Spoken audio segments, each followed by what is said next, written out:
Hello and welcome to this new episode of Daughters of Narcissistic Mothers podcast.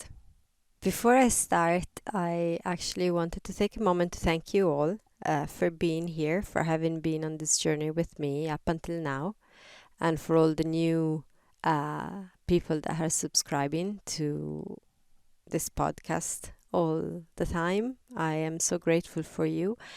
This month, June, marks 1 year of Daughters of Narcissistic Mothers podcast, which I am extremely proud of, and I am really happy to having been on this journey together with all of you, and I'm looking forward to more. So yeah, I just wanted to say that, and thank you everyone for having been here with me up until this point, and for I know you will be here for the future. So, yeah, I just wanted to say that. And now let's get into the topic of today. 3 steps of reclaiming yourself as a daughter of a narcissistic mother. And I want to start with asking you, do you ever feel like you have no idea who you are? Are there any moments in your day when you're like, I really have no idea? Is this happening more and more since you have learned about maternal narcissism and started your healing journey? Have you noticed an increase in this feeling? Does this feel confusing and uncomfortable? If you're nodding right now thinking, yes, this is exactly how I feel, I really get it. I have been there and still am, as I'm going to share in a minute. And you're so not alone in this. So I want you to know that, because this is one of the questions I actually have received the most via email and message during the past year is, am I the only one experiencing this? And you definitely are not. This is very common amongst daughters of narcissistic mothers. You are absolutely not alone. So being brought up by a narcissistic mother stifles the natural development of your identity. As a child, you had to learn very soon how to maintain your attachment needs, how to make sure those were met, prioritizing them over authenticity. What does that mean? If, for example, crying felt authentic to you, as it happens to every child, of course, there are moments where a child feels like crying, and they have their reasons for that. But you knew you were going to be punished, maybe, or rejected in any other way for it. One coping strategy you may have learned very early on could be to suppress your tears and get on with it, until you may have gotten to the point of defining yourself as someone who doesn't cry. This characteristic becoming a part of what I refer to as your pretend identity. And you might even go all the way and judge very harshly people who cry easily, because in truth they may be triggering you in that part of you that didn't feel allowed to be authentic since you were a child. But this happens in the subconscious, so not being aware of it, we tend to judge people that go where we didn't feel allowed to go. And that part inside desperately wants to go there, but the trauma doesn't allow you to go there. And so we end up judging others that can do that. I speak more about the pretend identity in episode 39, 4 steps to reclaim your identity as a daughter of a narcissistic mother. So after this, if you want to hear more about that, you can go and listen to that episode. What is the actual result of all of this? That you may be a full grown up, looking at your life, and suddenly you have no idea of who you are anymore. All the things that you were very certain about yourself in this healing journey that you're going on, all of a sudden don't feel that certain anymore. And you really feel like you don't know who you are anymore. You might question why you have the job you have, or why you chose the studies you're on, or how you've ended up in the relationship you're in, or even what food you like the most, or where you want to live. And I could go on. This literally spreads into every single aspect of your life. When you start on this healing path from maternal narcissism, from having had a narcissistic mother and having lived with that as a child, you have not had the chance to actually really explore and experiment with who you are. So everything has been the result of some kind of coping strategy. And there's like little hints of you here and there, but they're like really hidden. I know in my own journey, it was amazing to see how all pervasive this was in my life. So how did it get to this point? How do we get to this point where we have no idea who we are? And there can be different ways this happened. I'll just name a few here, but you have your own unique version of how this went for you, of course. So maybe your mother got abusive, either physically or emotionally, when you tried to express anything that was yours. So you've learned not to, and to comply with what was accepted, and that created your pretend identity. Maybe you were the golden child, and you lived with that pressure, so you couldn't ever take a step off the approved path and experiment with yourself to learn who you were and who you are. Or you would have lost that approval and the love of your mother, because the role of the golden child is as challenging as any other. Maybe you wanted validation and attention from a mother that neglected you and did not give you what you needed, so you've learned what worked to get that attention. That was very much part of my own experience. Maybe you've observed your mother criticizing anything different than what she approved of, so you made yourself fit the mold. Does any of this resonate? Does any of this feel like, oh God, that kind of describes me? Or maybe more than one. I know for me there's a bit of a few, it's not just one thing. If it does, make sure to be very kind with yourself. You have done nothing wrong. This is important. All of what I just described happens subconsciously while we're growing up. Those are coping strategies that allowed us to survive to this point. So it was a very skillful way to go about it in an environment that was toxic in so many ways. This goes on to the point when you realize how enmeshed you are with your mother and how toxic the relationship has been. You start a journey of healing of all of that, and you realize that you know yourself very little, if not at all. And this definitely was my experience. I was so sure of who I was.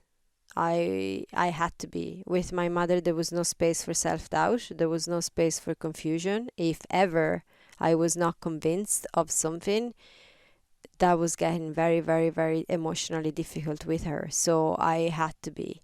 And I created a pretend identity that was like really strong and so deeply rooted. Until I started on this journey and everything crumbled. And it has been uncomfortable, to say the least. But it's gone in waves of it. We're going to talk about it in a minute. But to give you a very recent example in my own life. So just the other day, literally, I saw a movie trailer that I thought could be interesting. Got all excited until I recognized the main actor, who I really don't like. So I went to my husband, feeling this uncontrollable need to say how much I didn't like said actor. I needed to say it out loud. It was actually really funny. If one doesn't know and is not trauma informed and doesn't understand what's happening behind the scenes, the actual thing in itself would have been incredibly amusing. So I had to say it out loud, and it came to me as I was doing this, and my husband held space for me. He was fine with me needing to express all of this. It came to me then that the actor in question is one of my mother's favorites. Not a coincidence there. And that if I had been around her in the past, as I'm no contact now, so I am not, but if I had been around her, I would not have been able to express my opinion. And if I did, it would have been labeled as ridiculous, it would have been laughed at, judged, criticized, whatever. Like, how could you possibly not like him? I mean, come on. What's wrong with you? Or anything like that. So I would have just either agreed with her, and if she went on saying how she liked this actor and how great he was and whatever, I would have just probably agreed and went, oh yeah, totally. But as a child, that was a mechanism. I did that to the point that it became my taste. It became my opinion. I would go around describing who is your favorite actor or who is the type of man you like, giving a set of characteristics that I really believed was what I liked. So this led me in the same day, like the other day, to start realizing actually the set of characteristics that make the type of man I like. Which my husband was glad to hear because she has them all, so he was relieved. And he was amused by my enthusiasm in sharing all of this. But it felt so good to know. It's like in my bones that what I was expressing was mine and mine alone, not my mother's in any ways. And this has been happening in waves since I started on this path, as I said. So this can seem like an incredibly ridiculous example. Your favorite actor, how is that impacting your life? But that goes in everything. And I know if you've been through this, you're nodding now and you know what I'm talking about. It's literally everything. I'm literally sitting in my room right now as I'm recording this episode, and I'm looking around and I'm happy because the stuff that I now have in this room where I'm currently in reflects me. But this has been a journey for a very long time. A lot of the stuff that was in my house actually had nothing to do with me, and it was all about what my mother would have approved of, would have accepted. And I believed that it was my taste, that it was my opinion, that it was my preference, but it wasn't. And there's this subconscious hidden pull towards or inner battle actually between wanting to be yourself and also feeling this need to be approved of and validated that follows you even when your mother is not around, which was the most surprising thing for me. Going no contact did not get rid of that. What going no contact for me did, and this is personal, and so I'm not saying you have to go no contact. I never ever imply that that is the one solution.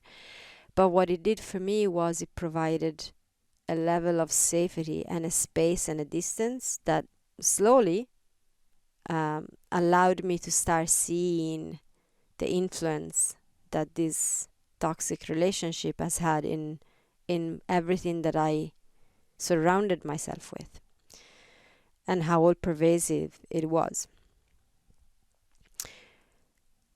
So some of these things were seemingly quite small, such as like favorite foods, favorite colors, favorite type of man. Some were were pretty big, like reconsidering my entire career, reconsidering the way I mothered my own children, and pretty big things like that. So it was all pervasive, and it still is. The path to reclaiming yourself and your own identity is an exciting one. And that I can say, because it is exciting. When you start to rediscover yourself and who you are, it's a beautiful feeling. It is. And yet, each way of clarity is inevitably preceded by a way of chaos and confusion. Every time. Every single time.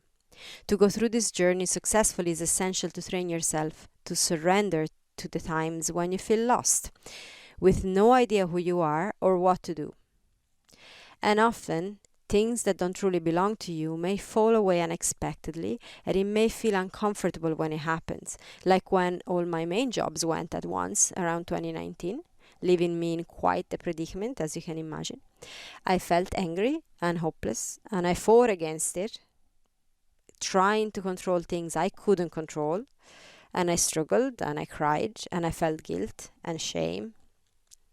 And then I surrendered to it. I had no choice. And suddenly I started getting information on myself from the inside, from me, from inside. In that space of complete chaos and confusion and uncertainty, information came. Information about the why behind all that I had done so far, why I had chosen whatever jobs I was doing. The answer being the need for validation and the need to avoid the constant shame I felt. And then the information about why I felt such shame came, all related to my mother and a little bit to my father too. Then the healing of it came, and then clarity on what I wanted to do. And then another wave of confusion as the fear that blocked me became apparent. At that point I knew what I wanted to do, but now I had to confront the fears that were there. So on in waves, in a cyclical sort of way, between clarity and confusion, and then clarity and confusion, and then clarity and confusion. Actually, I should have started with confusion, to be honest, but that's the cycle. Those are the waves.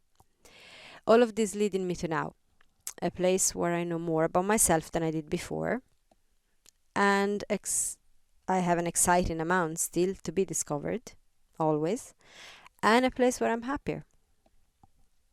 So how can you get to know who you are? That's the main question, isn't it? That's another question I get very often. There are many factors at play in this journey, but here are the main steps involved in it, and there are 3 main steps. The first one is safety. Safety.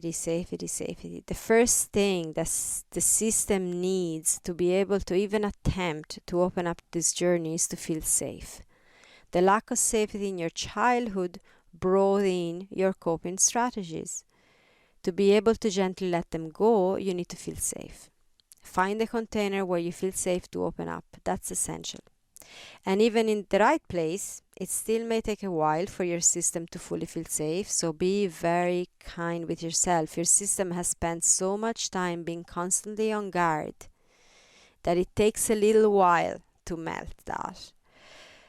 So don't beat yourself up, and most of all, don't give up. Be kind with yourself, and this will be your ultimate foundation of safety. When you're kind with yourself, how you treat yourself, that's your ultimate safety. I know we can find safety outside. We can find safety in your relationship. That was actually the foundation for me.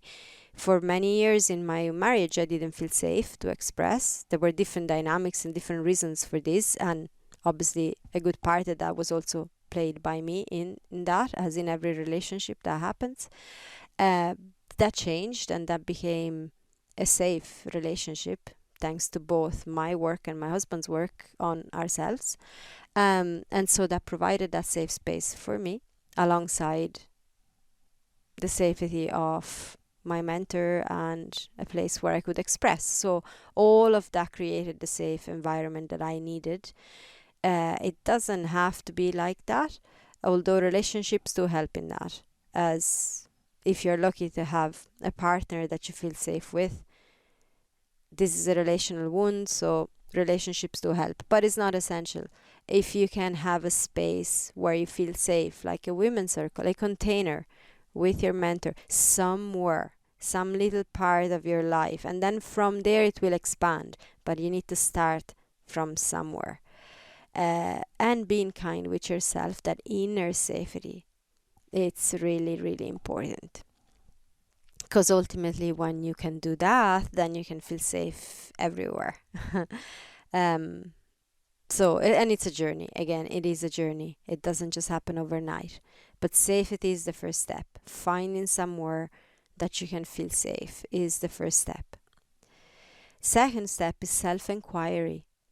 Practicing asking yourself many, many, many times a day if that part of you that is acting, speaking, expressing an opinion in the moment is indeed your voice or your mother's. And this is different than self-doubt. Okay, you're not doubting yourself, like kind of going, oh my god, am I right, am I wrong? It's not about right or wrong. There's no right or wrong, actually. It's feeling into yourself, checking in with yourself. It's like there's an inner dialogue. There's like many parts in you, but let's narrow it down to two just for simplicity right now. There's like your voice and your mother's voice. So when something goes through your mouth or goes through your expressing, and you feel so convinced about something, about a trait of how you are or your preference or whatever, just take a moment and pause and check in. Literally check in with your part and go, did you say that? Or was that the other part speaking? Oh, okay. Then you get your answer, and then you know. And at the beginning, the answer mightn't be that clear, might take a while to really start catching which are the signs in you, in your body, that tell you that that's yours versus your mother's. You might start feeling that when it's your mother's voice, there's some kind of hardness, there's shame that comes with that. There might be like tension in your body as you express those things. There might be some stuff like that, or defensiveness or whatever, or maybe you might feel so crazy vulnerable when it's something that comes from you. So that's different for everyone, and that's where you start asking yourself, not with judgment, never with judgment, but with loving curiosity, and you ask yourself, is this my voice or is this my mother's voice speaking right now? And then you start learning to feel the signs and tell the difference. And again, it's a journey. It takes a little while, but when you're in a safe environment, you can do that, and then you can start learning more and more about yourself. The third step is surrender to confusion. Literally learn to love confusion, learn to embrace it, because surrender is one of these words that is used so much in this line of work, and some people use it and I wonder what they mean by it, because I really don't go with their version of it. But what I mean here is learning to love confusion. When that inevitable wave of confusion that then precedes the wave of clarity comes, rather than resisting it and try to claw your way out and struggle against it as if you were trying to hold the ocean back with your bare hands, learn to love it, learn to embrace it, learn to go, yes, this is amazing, feels like shit, but I know what's coming next. This doesn't mean I'm bad. This doesn't mean I'm wrong. I shouldn't have everything under control. I shouldn't know it all straight away. There's no shoulds in here. It's fine to be in here and feel completely confused, because I know that after this, what comes, it's class and amazing. And I'm looking forward to that, but I'm going to be sitting here in this confusion and be fine with it. This sounds crazy, but that's literally needed. Otherwise, there's a lot of suffering, because you cannot avoid those waves of confusion. The pretend identity, all of those opinions and things you formed that are not actually you, have all been put there to avoid that confusion. So if you don't embrace the confusion, you're never going to be able to get rid of those and find yourself. Confusion is part of the natural process of self-discovery. Literally, you're discovering something you didn't know before. So in the not knowing, there is confusion, inevitably.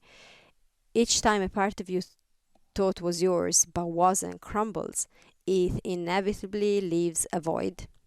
There's a part that falls away and the void remains. And the discomfort in this comes from the feeling of unsafety we've learned is connected to confusion.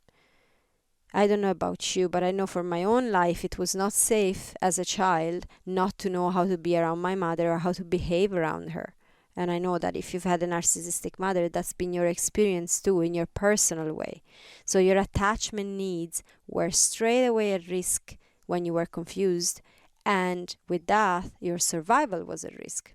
That's what happened as a child. If you take the attachment away, the survival is at risk. You're not going to survive. You need your mother, you need that attachment. So we just need to figure out ways as small children to keep that attachment need at all cost, and confusion is not an option. And it was true then. It was true as a child. You did nothing wrong growing up. That was just a coping strategy, and a very skillful one. So it's to be honored. Look back and honor it big time. But it's not true anymore now as an adult. As an adult now, you can surrender to these waves of confusion and go to the bottom of the ocean to collect the pearl that is there for you.